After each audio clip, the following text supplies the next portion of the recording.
Hello बच्चों, मैं सूरज पांडे आपका स्वागत करता हूं अपने चैनल पे। तो आज हम आप लोगों के लिए न्यू टॉपिक लेके आए हैं, न्यू चैप्टर लेके आए हैं, ट्रिग्नोमेट्री।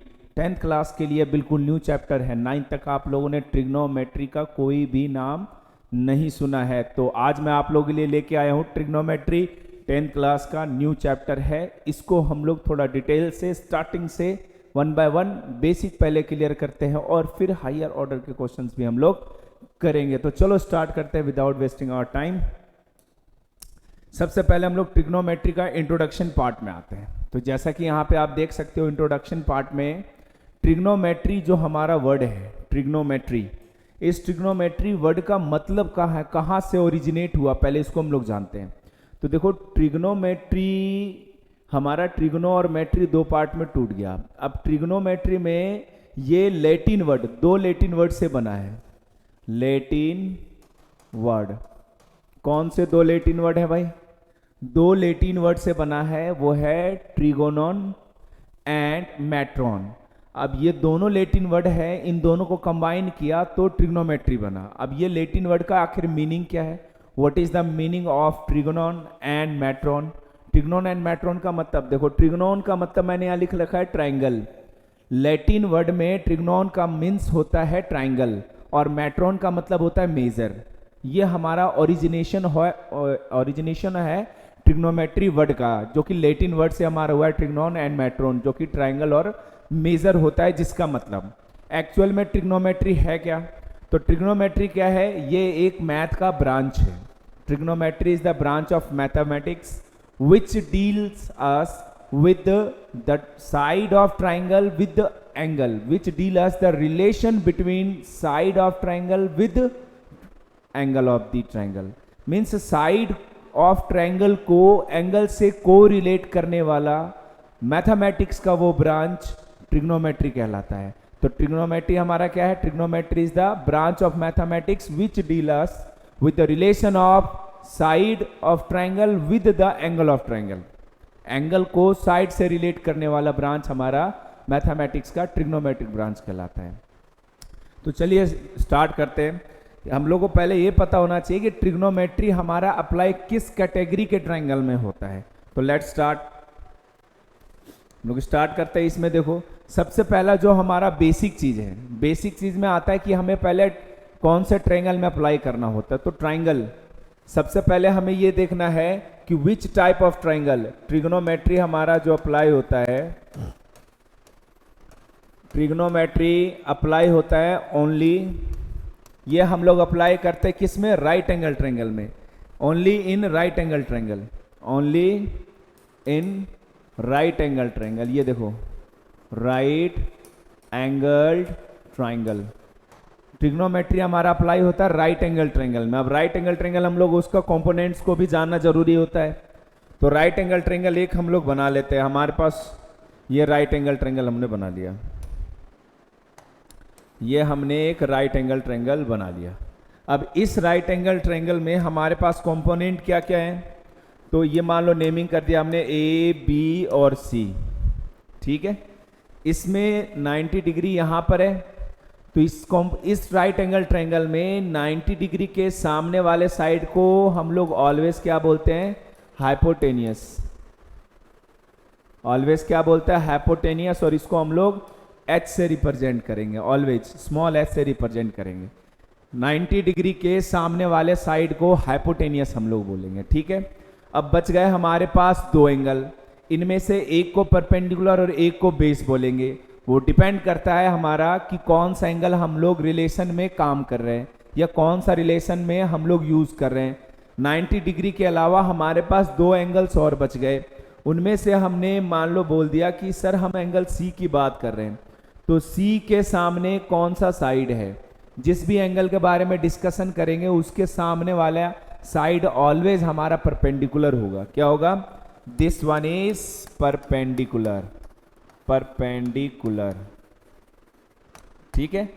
जो भी एंगल के बारे में हम लोग डिस्कस करेंगे उसके सामने वाले साइड को हम क्या बोलेंगे? परपेंडिकुलर। और रेस्ट जो बच गया, जो रेस्ट है साइड बच गया, वो हमारा होगा बेस। इसको हम लोग बी से रिप्रेजेंट करेंगे और इसको हम लोग पी से रिप्रेजेंट करेंगे। तो हमारे पास ये कंपोनेंट फिक्स है। अगर हम बात करें एंगल ए के लिए, तो फॉर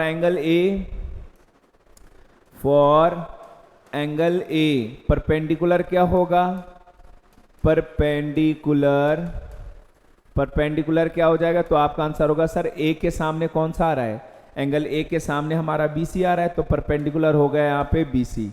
एंगल ए के लिए परपेंडिकुलर हमारा बीसी है, बट यहाँ पर हमारे पास जो बेस होगा वो बेस हमारा कौन होगा, इसके ये हाइपोटेनियस हो गया, ये हमारा परपेंडिकुलर, तो बचा क्या, ए बी इज बेस। ये हमारा एंगल ए के लिए। और सी के लिए तो मैंने आपको लिख ही दिया, सी के लिए ए बी हमारा परपेंडिकुलर हो गया और बी सी हमारा बेस हो गया। तो ये इस तरीके से हमारे कंपोनेंट को दिमाग में रखना है। जब कभी राइट एंगल ट्रायंगल आपको नजर आए तो उसके कंपोनेंट्स डिपेंड्स करते हैं उसके एंगल के ऊपर, है ना, कि वो कौन सा परपेंडिकुलर होगा, कौन सा बेस होगा और कौन सा हाइपोटेनियस होगा। ये आपको कोरिलेट करके ध्यान में रखना है कि 90 डिग्री के सामने वाला साइड ऑलवेज हाइपोटेनियस होगा, बाकी दोनों में से जो भी एंगल हम यूज कर रहे होंगे उसके सामने वाला साइड परपेंडिकुलर होगा। ठीक है, इतनी सी बात आपको दिमाग में रखनी है। ट्रिग्नोमेट्री इन्हीं में काम आएगा, इन्हीं तीन में ही आपको अप्लाई करना है। ठीक है, अब यहाँ पे हम लोग एक वेरिएबल यूज करेंगे जो आपके लिए यहाँ पे न्यू होगा। लेट्स सी विच वन, कौन सा वेरिएबल हम लोग यूज करने वाले उसके बारे में देखते हैं। कौन सा वेरिएबल हम लोग यूज करने वाले यहाँ पे आप लोग एक वेरिएबल देखोगे जो एंगल के लिए यूज होता है, variable generally used for angle, जो कि एंगल के लिए यूज होता है। ये हमारा ये सिंबल है, इस सिंबल को हम लोग बोलते हैं थीटा। क्या बोलते हैं, थीटा। जनरली जो हमारे पास वेरिएबल्स हैं x y z a b c d alphabet, ये तो हम लोग जूनियर क्लासों में वेरिएबल्स पढ़े हैं। ये भी हमारा वेरिएबल के जैसा ही ट्रीट होता है। और इसके अलावा और भी कई वेरिएबल्स होते हैं, कई जगह पे आपको इस तरीके का भी सिंबल दिखेगा। ये हमारा क्या है, phi, this one is phi, ये हमारा फाई है। फिर एक इस तरीके का सिंबल होता है, साई कहलाता है। थीटा, फाई, साई, फिर ये हमारा नीटा, फिर ये हमारा zeta. These are the variables. ये भी हमारे क्या है, सिंबल्स हैं और ये हमारे लिए वेरिएबल के जैसा ट्रीट करेंगे। लेकिन यहाँ पे ये दोनों सबसे ज़्यादा आपको यूज होता हुआ दिखेगा। अगर ये ना दिखे तो आपको डायरेक्ट एंगल ही लिखा हुआ है, एक लेटर में आपको एंगल ही दिख जाएगा सीधा। ठीक है, तो जब कभी आप ये सिंबल देखो तो ये हमारा एंगल के लिए यूज होता है। जैसे हम लोग x किसी वैल्यू के लिए एज्यूम करते हैं, वैसे ही एंगल के लिए हम लोग थीटा एज्यूम करेंगे। Okay, next. अब यहाँ पे हम लोगों ने एंगल के बारे में देख लिया कि कैसे हम लोग ट्रीट करेंगे। तो हम लोग एक बार फिर से राइट एंगल ट्रायंगल बना लेते हैं पहले, ताकि हमें दिमाग में रहे। Let's see, right angle triangle हम लोग एक ड्रॉ कर लेते हैं। तो हम लोग ये राइट एंगल ट्रायंगल ये हमने ड्रॉ कर लिया। राइट एंगल ट्रायंगल का नेमिंग भी कर देते हैं। नेमिंग में ए बी और ये सी, ये 90 डिग्री। ठीक है, अब हमारे पास तीन कंपोनेंट हैं। इन तीनों कंपोनेंट को हम किस तरीके से रेशियो ले सकते हैं, किस तरीके से हम रेशियो ले सकते हैं उसको पहले हम लोग देखते हैं।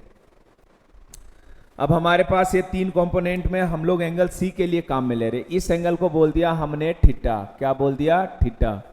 ये एक वेरिएबल है, कोई भी एंगल हो सकता है, 30 भी, 60 भी, 45 भी, 79, 80, 90, कुछ भी। लेस देन 90 कोई भी एंगल हो सकता है, क्योंकि 90 ऑलरेडी है, तो ग्रेटर देन 90 तो एंगल हो नहीं सकता। ये दोनों एक्यूट एंगल ही होंगे।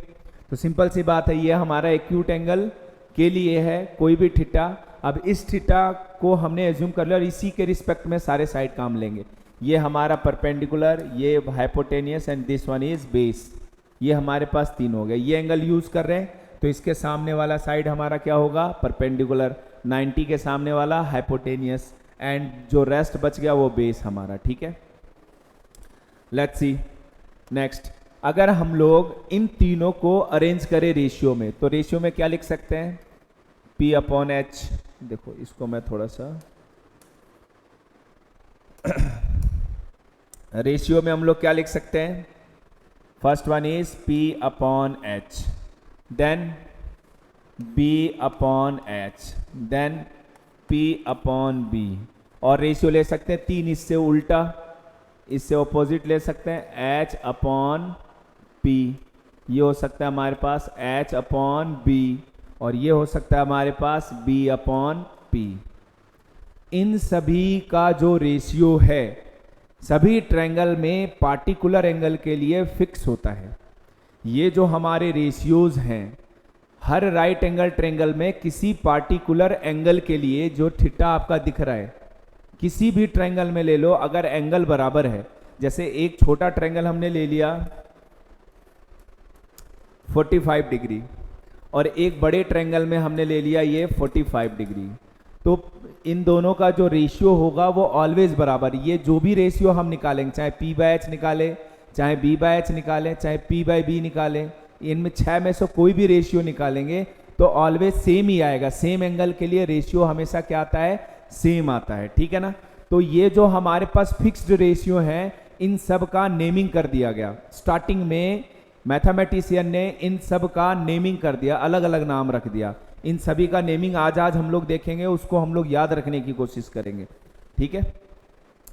तो सबसे पहले हम लोग इसको ओके, नेमिंग क्या पड़ा इनका, देखो P/H को नाम पड़ गया SINE, इसका नाम पड़ गया SINE थीटा, जिसको पूरा बोला जाता है साइन थीटा P/H को। और इसके उल्टा जो होता है रेसिप्रोकल, उसका नाम पड़ गया B/H, इसको बोलते हैं हम लोग कोस, इसको बोलते हैं कोसेक थीटा। क्या पड़ गया, कोसेक थीटा। उस थीटा के लिए ये कोसेक नाम पड़ गया। दूसरे में आते हैं B/H, इसका नाम पड़ा कोसाइन थीटा, इसका नाम पड़ गया कोसाइन थीटा। इसका जस्ट रेसिप्रोकल का नाम पड़ा सीकेंट थीटा, इसका नाम पड़ गया सीकेंट थीटा, ठीक है। नेक्स्ट P/B का नाम पड़ा टेंजेंट, टेंजेंट थीटा, इसका नाम पड़ गया कोटेंजेंट, कोटेंजेंट थीटा। ये हमारे 6 के नेमिंग पड़ गया। फिर जैसे जैसे हमारा मैथ्स बढ़ता गया, फिर देखा कि यार ये इतने बड़े बड़े लेटर्स जो लिख रहे हैं, बड़े बड़े बार बार ये नाम हमको यूज करना पड़ रहा है, तो क्यों ना इसको शॉर्ट कर दिया जाए। तो मैथमेटिशियन ने दिमाग लगाया और इन नेमिंग को सभी का 3-3 लेटर लेना शुरू कर दिया। तो 3-3 लेटर जब लेना शुरू किया तो SINE का 3 लेटर हमारा बन गया SIN थीटा, ये बन गया हमारा साइन थीटा। इसका 3 लेटर लिया तो ये बन गया कॉस थीटा, इसका 3 लेटर लिया तो ये बन गया टेन थीटा, इसका 3 लेटर लिया तो टेन थीटा बन गया। अब यहां पे हम जब 3 लेटर लेने लग गए तो ये वापस से कॉस बन रहा था। जब हम लोग कोसेक का 3 लेटर लेने लग गए, ये इसका पूरा नाम कोसेक नहीं है, कोसिकेंट है। एक बार थोड़ा मिस्टेक हो गया, इसको आप लोग सुधार लेना। ये कोसेक नहीं कोसिकेंट है, पूरा नाम क्या है इसका, कोसिकेंट। तो मैं इसको एक बार लिख देता हूं वापस से। This one is our cosecant, this one is cosecant, cosecant theta, पूरा नाम इसका कोसिकेंट थीटा है, ठीक है ना। इस कोसिकेंट थीटा में से हम लोग 3 लेटर जब ले रहे थे तब देखा कि वापस से कॉस बन रहा, और कॉस ऑलरेडी आ चुका है। तो 3 के बाद हमने नेक्स्ट ऑड नंबर 5 ले लिया, मतलब 5 लेटर से क्या बना, ये 5 लेटर से बन गया ये कॉसेक। क्या बन गया ये, कॉसेक थीटा। इसका नेमिंग H/P का नेमिंग पड़ गया कॉसेक थीटा। फिर इसका 3 लेटर लिए तो ये बना सेक थीटा, इसका 3 लेटर लिए तो ये बन गया सेक थीटा। फिर इसका 3 लेटर ले लिए तो ये बन गया हमारा कॉट थीटा, ये हमारा बन गया cot theta. These are the general या short form of this trigonometric ratios name. जो ट्रिग्नोमेट्रिक रेशियो के जो लेंदी नेम्स थे उसको अब इस तरीके से काम में लेने लग गया, क्योंकि 3-3 लेटर से हम लोग जब काम लेते हैं तो वो बहुत ही आसानी से हमारा क्या होता है, लिखने में भी सुविधा पड़ता है और बहुत इजीली हम लोग उसको बार बार यूज कर सकते हैं, ठीक है ना। तो ये ट्रिग्नोमेट्रिक जो 6 रेशियो हैं, ट्रिग्नोमेट्री सारा का सारा इन्हीं 6 रेशियो पे ही डिपेंडेंट है। ये 6 रेशियो आपको कंफर्म दिमाग में होना चाहिए कि जब कभी P/H का यूज करना है तो साइन थीटा का फॉर्मूला लगाएंगे, जब कभी हम लोग H/P यूज करेंगे तो कॉसेक थीटा का यूज लेंगे, जब कभी हम लोग कॉस थीटा यूज करेंगे तो बी बाय एच का यूज लेंगे, जब कभी हम लोग सीकेंट का यूज करेंगे मतलब एच बाय बी यूज करना है तो हम लोग सेक थीटा यूज करेंगे। सिमिलरली टेन और कॉट का हमारा ये यूज रहेगा। तो हमने ये जो नेमिंग पढ़ा हमारा वो नोमेनक्लेचर यहीं से हुआ है, नोमेनक्लेचर ऑफ ट्रिग्नोमेट्रिक रेशियोज। तो इसका हम लोग हेडिंग क्या डाल सकते हैं, नामांकन ही हुआ है हमारा, तो इसको हम लोग नोमेनक्लेचर बोल सकते हैं। Nomenclature of the trigonometric ratio की कहाँ से आया और कैसे आया, नाम जो पढ़ा है वो स्टार्टिंग में ये पढ़ गया, अब ये रेशियो आपको याद रखने हैं, ठीक है। तो these are the trigonometric ratio, आपको दिमाग में कंफर्म बैठा के रखना, याद करना है कि जब कभी हमको P बाय H की जरूरत पड़ जाए तो हम लोग साइन का ही यूज में लेंगे, हम H बाय P की जरूरत पड़ जाए तब हम लोग कॉसेक का यूज लेंगे। वैसे दोनों का आंसर अगर हम लोग यूज करेंगे तो दोनों अपने अपने जगह पे सेम आंसर देगा। आप लोग देखो, एक देगा हमारा सीधा तो एक देगा उसका रेसिप्रोकल, एक दूसरे का रेसिप्रोकल है। कोसाइन और सीकेंट एक दूसरे का रेसिप्रोकल है, टेंजेंट और कोटेंजेंट एक दूसरे का रेसिप्रोकल है। तो ये हमारा बेसिक कॉन्सेप्ट था, ये हमें ट्रिग्नोमेट्री का बेस है, ये हमें पता होना चाहिए, ठीक है। अब इसका देखो हम लोग यूज करते हैं, क्यों करते हैं इसको हम लोग समझते हैं, कैसे करते हैं वो भी हम लोग समझेंगे, ठीक है। तो पहले हम लोग क्यों, वाई, ये ट्रिग्नोमेट्रिक रेशियो का जरूरत पड़ा, क्यों जरूरत पड़ा कि सर अगर हमारे पास ट्रायंगल में कोई दो साइड था तो हम तीसरा साइड इजीली कैलकुलेट कर सकते थे। पाइथागोरस ने हमें पहले ये चीज दे रखा था कि अगर राइट एंगल ट्रायंगल में दो साइड का रेशियो अगर आपके पास गिवन है, दो साइड अगर गिवन है तो तीसरा आप लोग एक रिलेशन से निकाल सकते हो। रिलेशन उन्होंने बताया P square plus B square equal to H square. Pythagoras ने बताया कि जब दो साइड का गिवन है तब हम तीसरा कैलकुलेट कर सकते हैं। लेकिन इन केस अगर आपके पास राइट एंगल ट्रायंगल में अदर देन 90 डिग्री कोई एक एंगल का वैल्यू दे रखा हो और कोई भी एक साइड का वैल्यू दे रखा हो और बाकी हम दो साइड जो नहीं दे रखा हो उसका वैल्यू हम निकालना चाहते हैं, तो कैसे फाइंड आउट करें। तो वहां पे हमारा पाइथागोरस फेल हो जाता है। तो पाइथागोरस वहां फेल हुआ तो फिर हमें जरूरत पड़ा, फिर हम लोगों ने ट्रिग्नोमेट्री का ये रेशियो पढ़ा, जहां पे देख सकते हो कि एक एंगल और दो साइड है, एट अ टाइम तीन वेरिएबल है हमारे पास, पी, एच और थीटा। तो ये जो हमारा रेशियो है साइड का वो थीटा एंगल पे डिपेंड कर रहा है। यही चीज तो ट्रिग्नोमेट्री में मैंने बताया आपको, ये वैसा मैथमेटिक्स का ब्रांच है जो एंगल और साइड के रिलेशन को बताता है। तो एक एंगल दिया रहे और बाकी कोई एक साइड दिया रहे राइट एंगल ट्रायंगल में, तो हम लोग इजीली बचे दो साइड को भी कैलकुलेट कर सकते हैं इन ट्रिग्नोमेट्रिक रेशियो को यूज करके। तो इसलिए हमें ये ट्रिग्नोमेट्रिक रेशियो का जरूरत पड़ा, ठीक है ना। तो मुझे लगता है कि आप लोग को बातें समझ में आ गई कि क्यों हम लोगों को ये ट्रिग्नोमेट्री पढ़ना पड़ा, ठीक है ना। तो ये आप लोगों को दिमाग में डाल के रखना है। बाकी हम लोग इससे आगे नेक्स्ट लेक्चर में पढ़ेंगे कि इन्हीं फॉर्मूले से और कैसे एक्स्ट्रा फार्मूला बनाया जा सकता है। तो आज के लिए इतना काफ़ी है। That's enough for today. Thank you.